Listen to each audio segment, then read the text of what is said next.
Di masa pandemi COVID-19 ini, salah satu anjuran pemerintah adalah tetap di rumah, menjauhi keramaian, dan meminimalisir interaksi dengan orang lain.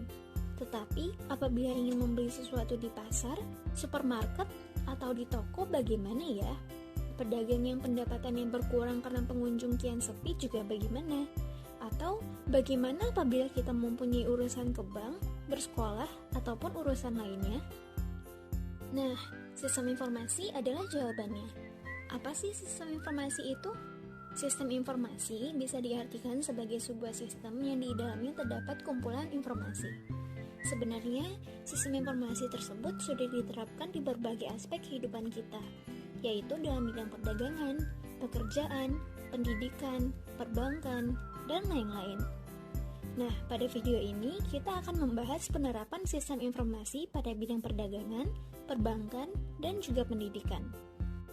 Yang pertama adalah bidang perdagangan. Pengaplikasian sistem informasi pada bidang ini adalah e-commerce.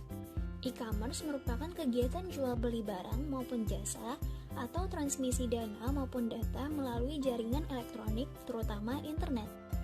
Dengan perkembangan teknologi informasi dan software, hal ini membuat transaksi konvensional menjadi mungkin untuk dilakukan secara elektronik.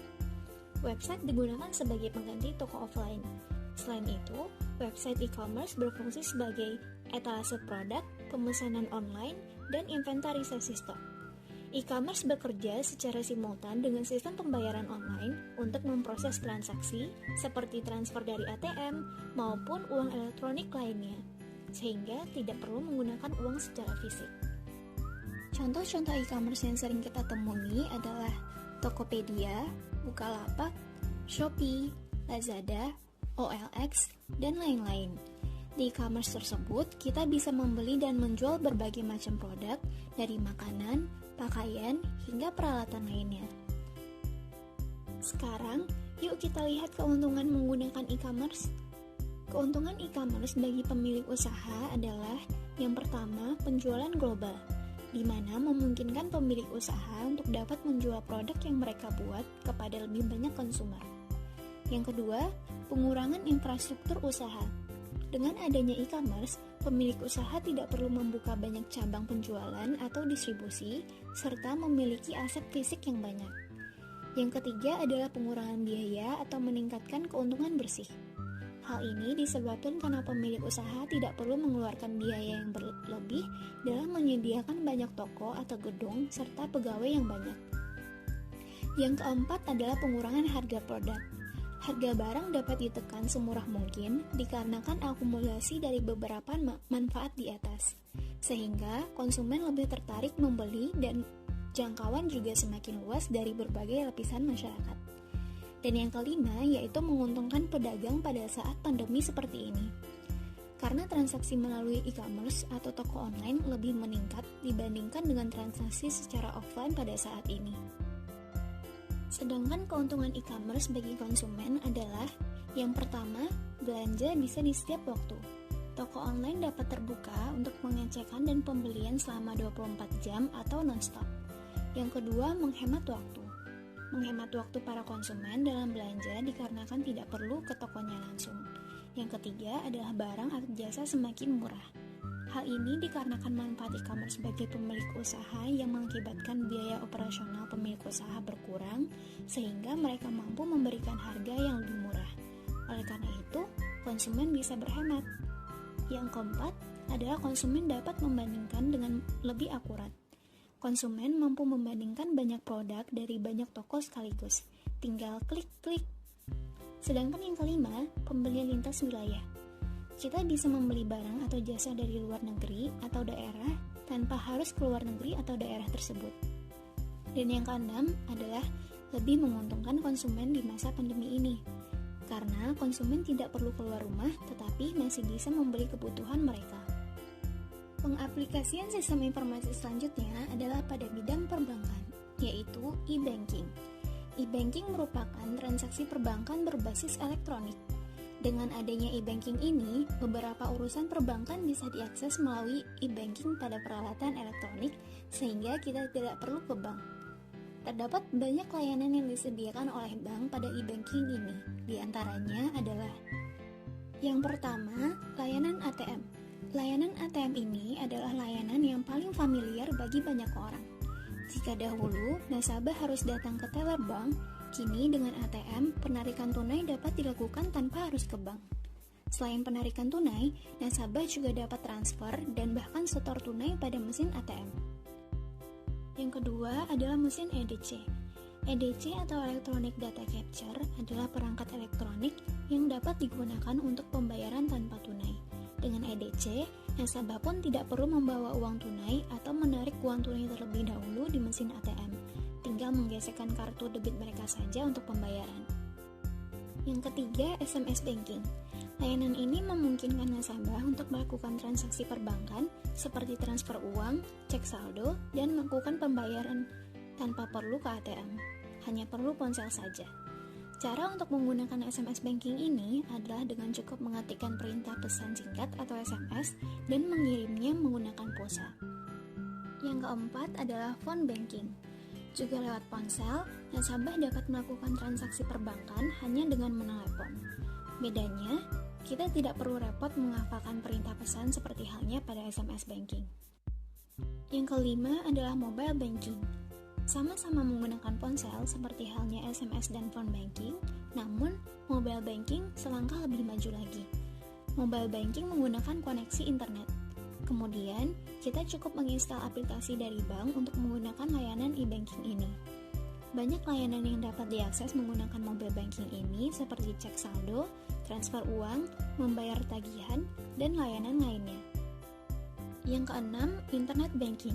Sama halnya dengan mobile banking, internet banking juga menggunakan koneksi internet. Perbedaannya, kita cukup mengakses laman situs bank saja tanpa perlu menginstal aplikasi.